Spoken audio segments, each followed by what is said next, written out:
కొరియాలో లోకేష్ అయితే పెట్టుబడుల ప్రయత్నాలు కంటిన్యూగా చేస్తూనే ఉన్నారు.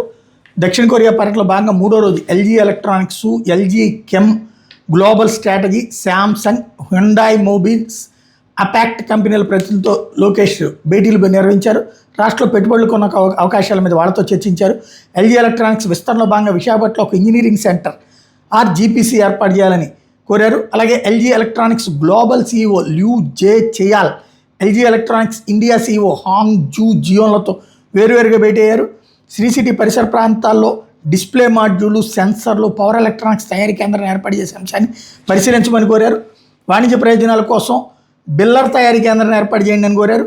ఏడాది చివరికి శ్రీ సిటీలో 5,000 కోట్లతో ఏర్పాటు చేసి 3వ యూనిట్ ద్వారా వాణిజ్యోత్పత్తి ప్రారంభించాలని భావిస్తున్నామని, తాజా ప్రతిపాదనలకు పరిశీలిస్తామని కూడా హాంగ్ జూ జియో అని చెప్పుకొచ్చారు. కాకినాడ పోర్టు సమీపంలో పాలిస్టెరిన్ తయారీ కేంద్రం ఏర్పాటు చేయాలని LG Chem global strategy centre ప్రతినిధులు మంత్రి లోకేష్ కోరారు.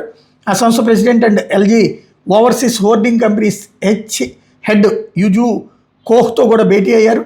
డేటా సెంటర్లు ఏర్పాటు చేయమని కూడా అక్కడ వాళ్ళని అడిగారు. వరుసపెట్టి పరిశ్రమల్ని రమ్మనమని పిలుస్తున్నారు.